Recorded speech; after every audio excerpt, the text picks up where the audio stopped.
Australians are being urged to restart cancer screening across the country as elective surgery resumes. As COVID-19 restrictions ease, the Leukaemia Foundation is bracing for a steep rise in the number of Australians living with blood cancer. I spoke to Kathryn Huntley from the foundation a short time ago.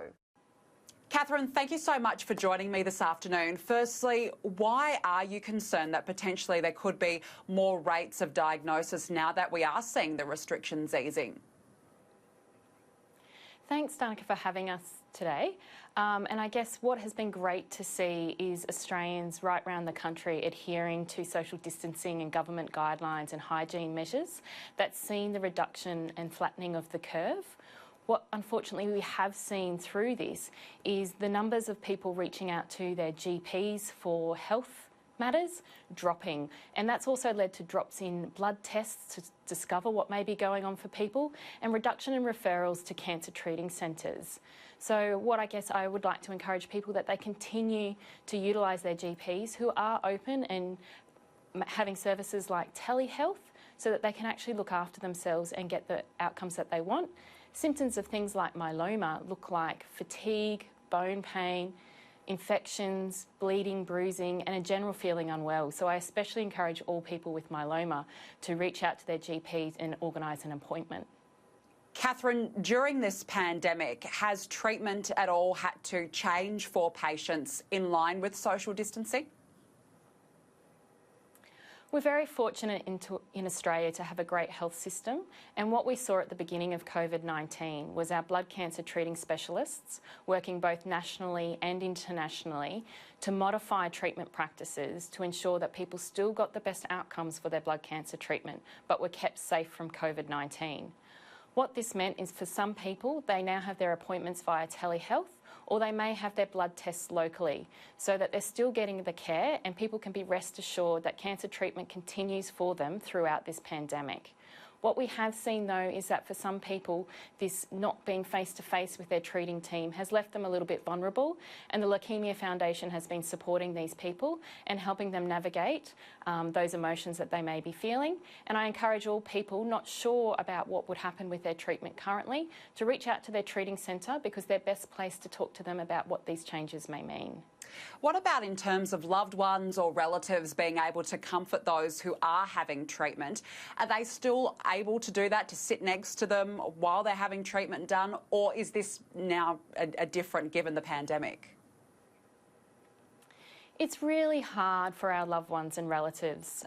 They know better than anyone that someone living with myeloma or a blood cancer have a lowered immune system, so that they're more vulnerable to infections and the impacts of those infections like COVID-19. Visiting at hospitals has changed, as well as social distancing has meant that they haven't been able to provide that face-to-face support. But what we have seen are families and loved ones embracing things like digital technology and being able to provide that support through that medium. And what has been of great comfort to them is to see the whole of Australia's response to the government guidelines and the hygiene practices, because I know seeing the flattening of the curve is comfort to those people who are really vulnerable. And now is not the time to be complacent, and we all need to stay committed to those things around hand hygiene and the government guidelines as they slowly decrease on our everyday lives. Absolutely. Now, you mentioned that there could potentially be an increase in the number of diagnoses given that the restrictions are easing. Are treatment centres prepared for what could potentially be an influx of patients? So most definitely the treating centres have been watching this space and seeing the changes that have occurred since March, and are waiting to see and encouraging people to reach out to their GPs. What we already know through our blood cancer report that we did last year at the Leukaemia Foundation is before COVID, we anticipated and forecasted that if we do nothing, the incidence of blood cancer, and myeloma is a blood cancer, will double by the year 2035. So treating centres and the Leukaemia Foundation have been preparing for this increase of incidence. And it is Myeloma Awareness Month. What do you hope to achieve? Well, firstly, we want to increase the awareness of myeloma in Australia and the awareness for all those people, the 18,000 people living with myeloma right around Australia. Unfortunately, though we've seen success in some of the treatments and treatment advances for myeloma, it is still not curable. And if we, as I said in the report, do nothing else, we will still sadly lose the lives of 1,000 Australians with myeloma a year.